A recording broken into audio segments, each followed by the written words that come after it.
अथ बृहस्पतिवार व्रत कथा प्रारंभ।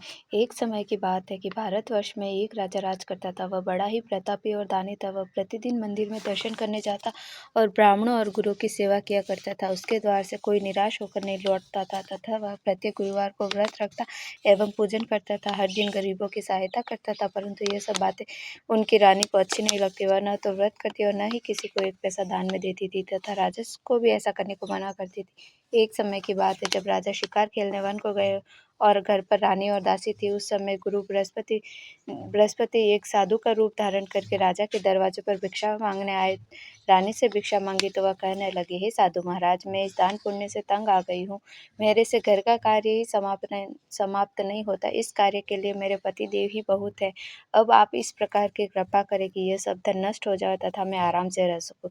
साधु बोले, हे देवी, तुम तो बड़ी विचित्र हो। संतान और धन से कोई दुखी नहीं होता, इसको सभी चाहते हैं। पापी भी पुत्र और धन की इच्छा करता है। अगर तुम्हारे पास धन अधिक है तो भूखे मनुष्यों को भोजन कराओ, प्याऊ लगवाओ, ब्राह्मणों को दान दो, धर्मशाला बनाओ, कुआं, तालाब, बावड़ी, बाग बगीचा आदि का निर्माण कराओ तथा निर्धन मनुष्यों की कुंवारी कन्याओं का विवाह कराओ और अनेकों यज्ञ आदि धर्म करो। इस प्रकार के कर्मों से आपके कुल का और आपका नाम परलोक में सार्थक होगा एवं स्वर्ग की प्राप्ति होगी।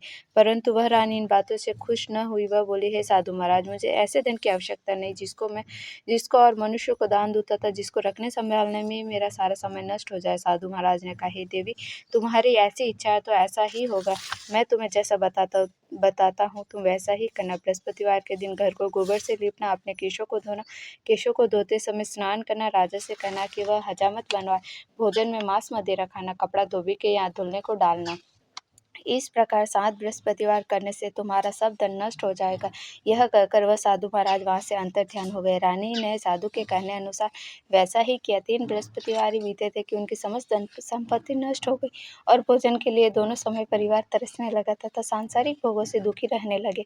तब वह राजा रानी से कहने लगा, हे रानी, तुम यहाँ पर रहो, मैं दूसरे देश को जाऊँ, क्योंकि यहाँ पर मुझे सभी मनुष्य जानते, इसलिए कोई कार्य नहीं कर सकता। देश चोरी परदेश भिक्षा बराबर है। ऐसा कहकर राजा परदेश चला गया।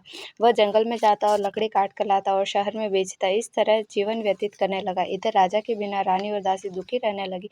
किसी दिन भोजन मिलता और किसी दिन जल पीकर रह जाती। एक समय रानी और दासी को 7 दिन बिना भोजन के व्यतीत हो गए। तो रानी ने अपनी दासी से कहा, हे दासी, यहाँ पास ही के नगर में मेरी बहन रहती है। वह बड़ी धनवान है। तू उसके पास जा और 5 सिर बेजर मांग ले आ, जिससे कुछ समय के लिए गुजर हो जाएगी। इस प्रकार रानी की आज्ञा मानकर दासी रानी की बहन के पास गई तो रानी की बहन उस समय पूजन कर रही थी, क्योंकि उस रोज बृहस्पतिवार का दिन था। जब दासी ने रानी की बहन को देखा तब उसी से बोले, हे रानी, मुझे आपकी बहन ने भेजा है, मुझे 5 सिर बेजर दे दो। इस प्रकार दासी ने अनेक बार कहा, परंतु रानी ने कोई उत्तर नहीं दिया, क्योंकि उस समय वह बृहस्पतिवार की व्रत कथा सुन रही थी। इस प्रकार जब दासी को किसी प्रकार का उत्तर नहीं मिला तो वह बहुत दुखी हुई और क्रोधवश लौट अपने गांव को रानी के पास आकर बोली, हे रानी, आपकी बहन बहुत धनी स्त्री है। वह छोटे लोगों से बात नहीं करती, क्योंकि मैंने उनसे कहा तो उन्होंने कोई उत्तर नहीं दिया। मैं वापस चली आई। रानी बोली थी, हे दासी, इसमें उसका कोई दोष नहीं है। जब बुरे दिन आते तब कोई सहारा नहीं देता। अच्छे बुरे का पता विपत्ति में लगता है। जो ईश्वर की इच्छा होगी वही होगा। यह सब हमारे भाग्य का दोष है। इधर उस रानी की बहन ने सोचा कि मेरी बहन की दासी आई, परंतु मैं उससे कुछ न बोली। वह बहुत दुखी हुई होगी। यह सोच कथा को सुन और विष्णु भगवान का पूजन समाप्त कर वह रानी अपनी बहन के घर चल दी और अपनी बहन के पास आकर कहने लगी, हे बहन, मैं बृहस्पतिवार की व्रत कथा कर रही थी जब तुम्हारी दासी है, परंतु जब तक कथा होती है तब तक न उठते हैं और न बोलते हैं, इसलिए मैं न बोली। कहो दासी, क्यों आई थी? रानी बोली, हे बहन, जब हमारे घर अनाज नहीं था, वैसे तुमसे कोई बात छिपी नहीं है, इस कारण मैंने दासी को तुम्हारे पास 5 सिर बेजर के लिए भेजा था। रानी की बहन बोली, बृहस्पति भगवान सबकी मनोकामनाएं पूरी करते हैं। देखो, शायद तुम्हारे घर में अनाज रखा हो। इस प्रकार का वचन जब रानी की बहन ने सुना तो घर के अंदर गई और वहां से एक घड़ा बेजर का भरा मिल गया। तब वह रानी और बादी बहुत खुश हुई। दासी कहने लगी, हे रानी, देखो, वैसे तो हमको भोजन नहीं मिलता तो हम रोज ही व्रत करते हैं। अगर इनसे व्रत की विधि और कथा पूछ ली जाए तो उसे हम हर रोज़ किया करेंगे। तब उस रानी ने अपनी बहन से पूछा, हे बहन, बृहस्पतिवार के व्रत के क्या नियम है? तब रानी की बहन ने बताया, बृहस्पति व्रत के वार के व्रत में चने की दाल और मुनकों से विष्णु भगवान का केले की जड़ में पूजन करें तथा दीपक जला पीला भोजन करें और कथा सुने। इस प्रकार करने से गुरु भगवान प्रसन्न होते हैं, अन्न पुत्र धन देते हैं, मनोकामनाएं पूरी करते हैं। इस प्रकार रानी और दासी ने निश्चय किया कि बृहस्पतिवार का पूजन जरूर करेंगे। 7 रोज बाद जब बृहस्पतिवार आए तो उन्होंने व्रत रखा, गुड़शाला में जाकर गुड़ चना और गुड़ बीन लाई तथा उसकी दाल से केले की जड़ का तथा विष्णु भगवान का पूजन किया। अब भोजन पीला कहाँ से आए? दोनों बड़ी दुखी हुई, परंतु उन्होंने व्रत किया था, इस कारण गुरु भगवान प्रसन्न थे। 2 थालों में सुंदर पीला भोजन लेकर आए और दासी को देकर बोले, हे दासी, यह तुम्हारे और रानी के लिए भोजन है, तुम दोनों भोजन कर लेना। दासी भोजन पाकर बड़ी प्रसन्न हुई और रानी से कहने लगी, चलो रानी जी, भोजन कर लो। रानी को इस विषय में कुछ नहीं पता था, इसलिए वह दासी से बोली, तू ही भोजन कर, क्योंकि तू हमारी व्यर्थ में हंसी उड़ाती है। दासी बोली, एक महात्मा भोजन दे गया है। रानी कहने लगी, वह तेरे लिए ही दे गया है, तू ही भोजन कर। दासी ने कहा, वह महात्मा हम दोनों को 2 थालों में भोजन दे गया है, इसलिए हम और तुम दोनों साथ साथ भोजन करेंगे। इस प्रकार रानी और बाती दोनों ने गुरु भगवान को नमस्कार कर भोजन प्रारंभ किया तथा अब वह प्रत्येक बृहस्पतिवार को गुरु भगवान का व्रत और विष्णु भगवान का पूजन करने लगे। बृहस्पति भगवान की कृपा से रानी और दासी के पास धन हो गया। रानी फिर इसी प्रकार आलस्य करने लगी। तब दासी बोली, देखो रानी, तुम पहले भी इसी प्रकार आलस्य करती थी और तुम्हें धन रखने में कष्ट होता था, इस कारण सभी धन नष्ट हो गए। अब गुरु भगवान की कृपा से धन मिला है, हमें दान पुण्य करना चाहिए। दान में भूखे मनुष्य को भोजन कराओ, प्याऊ लगवाओ, ब्राह्मणों को दान दो, कुआं तालाब बावड़ी आदि का निर्माण करो, मंदिर और पाठशाला बनाकर दान दो, कुंवारी कन्याओं का विवाह कराओ, धन को शुभ कार्य में खर्च करो, जिससे तुम्हारे कुल का यश बढ़े तथा स्वर्ग प्राप्त हो और पितृ प्रसन्न हो। तब रानी ने इसी प्रकार के कर्म करने प्रारंभ कर दिए तो काफी यश फैलने लगा। एक दिन रानी और दासी विचार करने लगी कि न जाने हमारे राजा किस दशा में होंगे, उनकी कोई खोज खबर नहीं है। गुरु भगवान से उन्होंने प्रार्थना की तो एक दिन भगवान ने रात्रि में राजा से स्वप्न में कहा, हे राजन, उठ, तेरी रानी तुझको याद करती है, अपने देश को चला जा। राजा प्रातःकाल उठा और विचार करने लगा कि स्त्री खाने और पहनने की ही साथी होती है। इस प्रकार भगवान की आज्ञा मानकर वह अपने नगर के लिए चलने को तैयार हुआ। उससे पूर्व जब राजा परदेश चला गया तो परदेश में दुखी रहने लगा। प्रतिदिन जंगल में से लकड़ी बीन कर लाता और उन्हें शहर में बेचकर अपने दुखी जीवन को बड़ी कठिनता से व्यतीत करता था। एक दिन राजा दुखी हो अपनी पुरानी बातों को याद करके रोने लगा। तब उस समय बृहस्पति देव एक साधु का रूप धारण करके आए और राजा के पास आकर बोले, हे लकड़हारे, तुम इस सुनसान जंगल में किस चिंता में बैठे हो, मुझको बतलाओ। यह सुन राजा के नेत्रों में जल भर आया और साधु की वंदना कर बोले, हे प्रभु, आप सब कुछ जानने वाले हो। इतना कहकर साधु को अपनी अपनी कहानी सुना दी। महात्मा दयालु होते हैं, वे राजा से बोले, हे राजा, तुम्हारी स्त्री ने बृहस्पति देव का अपमान किया था, जिस कारण तुम्हारी यह दशा हुई। अब तुम किसी प्रकार की चिंता मत करो, भगवान तुम्हें पहले से अधिक धन देगा। देखो, तुम्हारी स्त्री ने बृहस्पतिवार का व्रत प्रारंभ कर दिया और तुम मेरा कहना मानकर बृहस्पतिवार का व्रत करके चने की दाल व गुड़ को जल के लोटे में डालकर केले का पूजन करो, फिर कथा कहो और सुनो, भगवान तुम्हारी सारी मनोकामनाएं पूरी करेगा। साधु को प्रसन्न देख राजा बोले, हे प्रभु, मुझे लकड़ी बेचकर इतना पैसा नहीं मिलता जिससे भोजन के उपरांत कुछ बचा सकूं। मैंने रात्रि में अपनी रानी को व्याकुल देखा है, मेरे पास कुछ भी नहीं है जिससे मैं उसकी खोज खबर भी मंगा सकूं। फिर मैं बृहस्पति देव की कौन सी कथा कहूँ, यह भी मुझको मालूम नहीं। साधु ने कहा, हे राजा, तुम किसी बात की चिंता मत करो। बृहस्पतिवार के दिन रोजाना की तरह लकड़ियाँ लेकर शहर को जाओ, तुमको रोज से दुगना धन प्राप्त होगा, जिससे तुम भली भांति भोजन कर लोगे तथा बृहस्पति देव की पूजा का सामान भी आ जाएगा। बृहस्पतिवार की कहानी निम्न प्रकार से। बृहस्पति देव की कहानी। प्राचीन काल में एक ब्राह्मण था, वह बहुत ही निर्धन था। उसकी कोई भी संतान नहीं थी। वह नित्य पूजा पाठ करता, परंतु उसकी स्त्री बहुत मलिनता के साथ रहती। वह न स्नान करती, न ही किसी देवता का पूजन करती थी। प्रातःकाल उठते ही सर्वप्रथम भोजन करती, बाद में अन्य कोई कार्य करती थी। इससे ब्राह्मण देवता बड़े दुखी थे। बेचारे बहुत कुछ कहते, किंतु उसका कोई परिणाम न निकलता। भगवान की कृपा से ब्राह्मण की स्त्री के एक कन्या रूपी रत्न पैदा हुई। वह कन्या अपने पिता के घर में बड़ी होने लगी। वह बालिका प्रातः स्नान करके विष्णु भगवान का जाप करने लगी।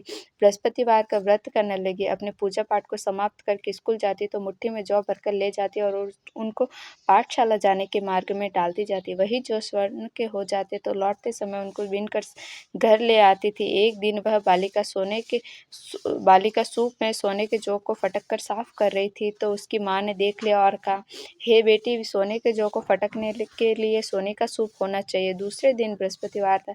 इस कन्या ने व्रत रखा और बृहस्पति देव से प्रार्थना करके कहा, हे प्रभु, यदि मैंने आपकी पूजा सच्चे मन से की हो तो मेरे लिए सोने का सूप दे दो। बृहस्पति देव जी ने उनकी प्रार्थना स्वीकार कर ली और रोजाना की तरह वह कन्या जौ फैलाती हुई स्कूल को गई और जब लौटकर जौ बीन रही थी तो बृहस्पति देव जी की कृपा से रास्ते में सोने का सूप मिला। उससे वह घर ले आई और उससे जौ साफ करने लगी, परंतु उसकी माँ का वही ढंग रहा। एक दिन की बात है, वह कन्या सोने के सूप में जौ साफ कर रही थी। उस समय उस शहर का राजपुत्र वहां से होकर निकला। इस कन्या के रूप और कार्य को देखकर मोहित हो गया और अपने घर आकर भोजन तथा जल त्याग कर उदास होकर लेट गए। राजा को जब इस बात का पता लगा तो अपने मंत्रियों के साथ अपने पुत्र के पास गए और बोले, हे पुत्र, तुम्हें किसी बात का कष्ट है, किसी ने तुम्हारा अपमान किया है अथवा कोई और कारण है, सो कहो, मैं वही करूँगा जिससे तुम्हें प्रसन्नता हो। राजकुमार ने अपने पिता की बातें सुनी तो वह अपने पिता से बोला, हे पिताजी, आपकी कृपा से मुझे किसी बात का दुख नहीं है, न ही किसी ने मेरा अपमान किया, परंतु मैं उस लड़की के साथ विवाह करना चाहता हूँ जो सोने के सूप में जौ साफ कर रही थी। यह सुन राजा आश्चर्य में पड़ गया और बोले, हे पुत्र, तुम इस तरह की कन्या का पता तुम ही लगाओ, मैं उसके साथ तुम्हारा विवाह अवश्य करवा दूंगा। राजकुमार ने अपने पिता के वचन सुनने के पश्चात उस लड़की के घर का पता बतलाया। राजकुमार के बताए पते के अनुसार मंत्री उस लड़की के घर गए और ब्राह्मण कन्या का विवाह राजकुमार के साथ संपन्न हो गया। कन्या के घर से जाते ही पहले की भांति उस ब्राह्मण देवता के घर में गरीबी का निवास हो गया। अब भोजन के लिए भी अन्न बड़ी मुश्किल से मिलता था। एक दिन दुखी होकर ब्राह्मण देवता अपनी पुत्री के पास गए। बेटी ने पिता को दुखी देखकर अपनी माँ का समाचार पूछा तो ब्राह्मण ने सभी हाल का सुनाया। कन्या ने बहुत सा धन देकर अपने पिता को विदा किया। इस तरह ब्राह्मण का कुछ समय सुखपूर्वक व्यतीत हुआ। कुछ दिन बाद फिर वही हाल हो गया। ब्राह्मण फिर अपनी कन्या के यहाँ गया और सभी हाल कहा तो लड़की बोली, हे पिताजी, आप माताजी को यहाँ ले आइए, मैं उन्हें वह विधि बता दूंगी जिससे आपकी गरीबी दूर हो जाएगी। ब्राह्मण देवता अपनी स्त्री को साथ लेकर बेटी के घर पहुंचे तो पुत्री ने माँ को समझाया कि, हे माँ, तुम प्रातःकाल उठकर सर्वप्रथम स्नान आदि करके विष्णु भगवान का पूजन करो तो सब दरिद्रता दूर हो जाएगी। परंतु उसकी माँ ने उसकी एक भी बात नहीं मानी और प्रातःकाल उठकर अपनी पुत्री और बच्चों का जूठन खा लेती थी। एक दिन उसकी पुत्री को बहुत क्रोध आ गया और एक रात कोठरी से सभी सामान निकाल दिया और अपनी माँ को उसमें बंद कर दिया। प्रातःकाल उसमें से माँ को निकाला तथा स्नान आदि करा के पूजा पाठ करवाया तो उसकी माँ की बुद्धि भी ठीक हो गई और फिर प्रत्येक बृहस्पतिवार को व्रत रखने लगी। इस व्रत के प्रभाव से उसकी माँ भी बहुत धनवान तथा पुत्रवती हो गई। बृहस्पति देव जी की कृपा से वह स्वर्ग को प्राप्त हुई तथा वह ब्राह्मण भी सुखपूर्वक इस लोक से सुख भोग कर स्वर्ग को प्राप्त हुए। इस तरह कहानी कहकर साधु देवता वहां से लोप हो गए। धीरे धीरे समय व्यतीत होने पर फिर बृहस्पतिवार का दिन आया तो राजा जंगल में से लकड़ी काटकर किसी शहर में बेचने गया। उसे उस दिन की अपेक्षा अधिक मिला। राजा चना गुड़ आदि लाकर बृहस्पतिवार का व्रत किया। उस दिन से उसके सभी कलेश दूर हुए, परंतु जब दोबारा बृहस्पतिवार आया तो वह व्रत करना ही भूल गया, जिस कारण बृहस्पति भगवान नाराज हो गए। उसी दिन उस नगर के राजा ने विशाल यज्ञ का आयोजन किया तथा शहर में यह घोषणा करवा दी कि कोई भी मनुष्य अपने घर भोजन न बनावे तथा आग भी न जलावे, समस्त लोग मेरे यहाँ भोजन करने आवे। इस आज्ञा को जो नहीं मानेगा उसको फांसी की सजा दी जाएगी। इस तरह की घोषणा संपूर्ण नगर में करवा दी गई। राजा की आज्ञा अनुसार शहर के सभी लोग भोजन करने गए, लेकिन लकड़हारा कुछ देर से पहुंचा, इसलिए राजा उसको अपने साथ घर लीवा ले गए और ले जाकर भोजन करा रहे थे तो रानी की दृष्टि उस खूंटी पर पड़ी जिस पर उसने अपना हार लटका रखा था। वो वहां पर दिखाई नहीं दिया तो रानी ने हार की चोरी के अपराध में रानी ने हार की चोरी के अपराध में लकड़हारे को पुलिस बुलाकर उसको जेल खाने में डलवा दिया। जब राजा जेल खाने में गया तो बहुत दुखी होकर विचार करने लगा कि न जाने कौन से पूर्व जन्म के कर्म है जिसके कारण मुझे ऐसा दुख प्राप्त हो रहा है। फिर राजा उसी साधु को याद करने लगा जो जंगल में मिला था। उसी समय तत्काल बृहस्पति देव साधु का रूप धारण रूप में प्रकट हुए और उसकी दशा को देखकर कहने लगे, अरे मूर्ख, तूने बृहस्पति देव की कथा नहीं की, इस कारण तुझे दुख प्राप्त हुआ। अब चिंता मत कर, बृहस्पतिवार के दिन जेल खाने के दरवाजे पर 4 पैसे पड़े मिलेंगे, उनसे तू बृहस्पति देव की पूजा करना, तेरे सभी कष्ट दूर हो जाएंगे। बृहस्पतिवार के रोज उसे 4 पैसे मिले। राजा ने उसी पैसे की सहायता से अपना व्रत और पूजन किया। उसी रात्रि को जब राजा सो रहा था तो राजा बृहस्पति देव ने राजा को स्वप्न में कहा, हे राजन, तुमने जिस आदमी को जेल खाने में हार की चोरी के अपराध में बंद कर रखा है वह निर्दोष है, वह राजा है, उसे छोड़ देना। रानी का हार उसी खूंटी पर लटका हुआ है, अगर तू ऐसा नहीं करेगा तो मैं तेरा राज्य नष्ट कर दूंगा। राजा का प्रातःकाल उठा तो रानी का हार रानी का हार खूंटी पर टंगा देखकर लकड़हारे को बुलाकर क्षमा मांगी तथा राजा के योग्य सुंदर वस्त्र आभूषण देकर विदा किया। गुरुदेव की आज्ञा अनुसार राजा अपने नगर को चल दिया। राजा जब नगर के निकट पहुंचा तो उसे बड़ा ही आश्चर्य हुआ। नगर में पहले से अधिक बाग, तालाब, कुएं, मंदिर तथा बहुत सी धर्मशाला आदि बने हुए थे। राजा ने पूछा, ये किसका बाग और धर्मशाला है? तब नगर के सब लोग कहने लगे, यह सब रानी और बाधी के। तो राजा को आश्चर्य हुआ और गुस्सा भी आया। जब रानी ने यह खबर सुनी कि राजा आ रहे हैं तो उसने बाधी से कहा कि हे दासी, देख राजा हमको कितनी बुरी हालत में छोड़ गए थे, वह हमारी ऐसी हालत देखकर लौट न जाए, इसलिए तू दरवाजे पर खड़ी हो जा। रानी की आज्ञा अनुसार दासी दरवाजे पर खड़ी हो गई। राजा जब आए तो उन्हें अपने साथ ले आई।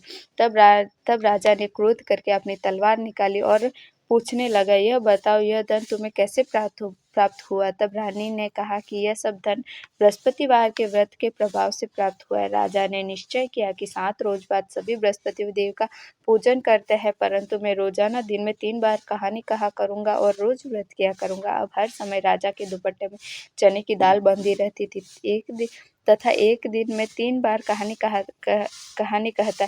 एक रोज राजा ने विचार किया कि चलो अपनी बहन के यहाँ हो आवे। इस तरह निश्चय कर राजा घोड़े पर सवार हो अपनी बहन के यहाँ चलने लगा। मार्ग में उसने देखा कि कुछ आदमी एक मुर्दे को लिए जा रहे थे।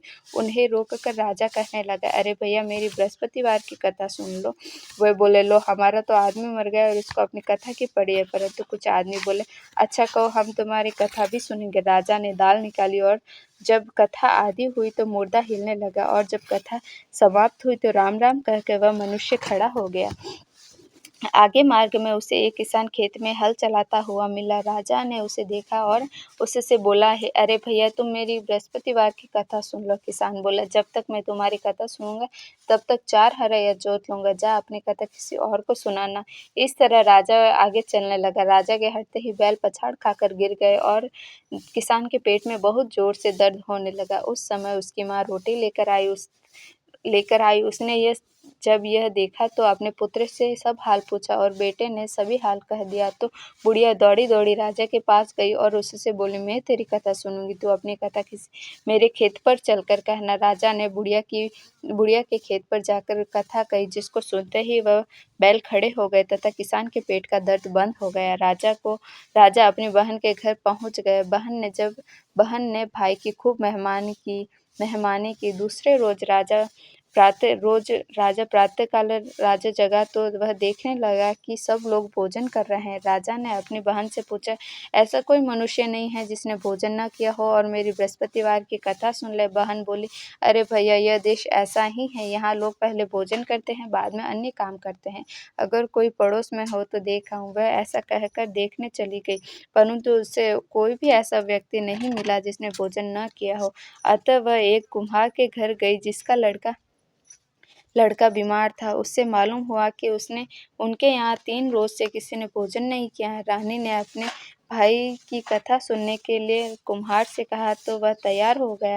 राजा ने जाकर बृहस्पतिवार की कथा कही, जिसको सुनकर लड़का ठीक हो गया। अब तो राजा की प्रशंसा होने लगी। एक रोज राजा ने अपनी बहन से कहा, हे बहन, हम अपने घर को जाएंगे, तू भी तैयार हो जाओ। राजा की बहन ने अपनी सास से कही तो सास बोली, हाँ चली जा, परंतु अपने लड़के को मत ले जाना, क्योंकि तेरे भाई के कोई औलाद नहीं है। बहन ने अपने भाई से कहा कि हे भैया, मैं तो चलूंगी मगर कोई बालक नहीं चलेगा। राजा बोला, जब कोई बालक ही नहीं चलेगा तब तू ही क्या करेगी? बड़ी दुखी मन से राजा अपने नगर को लौट आया। राजा ने अपनी रानी से कहा, हम निर्वंशी राजा हैं, हमारे मुंह देखने का धर्म नहीं है, कुछ भोजन आदि नहीं किया। रानी बोली, हे नाथ, जब बृहस्पति देव ने हमें सब कुछ दिया है तो औलाद भी अवश्य देंगे। उसी रात बृहस्पति देव ने राजा को स्वप्न में कहा, हे राजन, उठ, सभी सोच को त्याग दे, तेरी रानी गर्भ से है। तेरी रानी गर्भ से है। राजा को यह बात सुनकर बहुत खुशी हुई। 9वें महीने रानी के गर्भ से एक सुंदर पुत्र प्राप्त हुआ। तब राजा बोला, हे रानी, इस स्त्री बिना भोजन के रह सकती है, बिना कहे नहीं रह सकती। जब मेरी बहन आवे तो मुझसे कुछ मत कहना। रानी ने सुनकर हाँ कर दिया। जब राजा की बहन ने शुभ समाचार सुना तो वह बहुत खुश हुई तथा बधाई लेकर अपने भाई के घर आई। तब रानी ने कहा, घोड़ा चढ़कर तो नहीं आई, गधा चढ़ी आई। राजा की बहन बोली, भाभी, मैं इस प्रकार न कहती तो तुम्हें औलाद कैसे मिलती। बृहस्पति देव ऐसे ही हैं, जैसी जिसके मन में कामना है वह सभी को पूर्ण करते हैं। जो सद्भावना पूर्वक बृहस्पतिवार का व्रत करता है एवं कथा पढ़ता है अथवा सुनता है और दूसरों को सुनाता है, बृहस्पति देव उनकी सभी मनोकामनाएं पूर्ण करते हैं। भगवान विष्णु उनकी सदैव रक्षा करते हैं। संसार में जो भगवान विष्णु बृहस्पति देव का पूजन सच्चे हृदय से करता है, उसकी समस्त मनोकामनाएं पूर्ण होती है। जैसी सच्ची भावना से रानी और राजा ने की, इसलिए सबको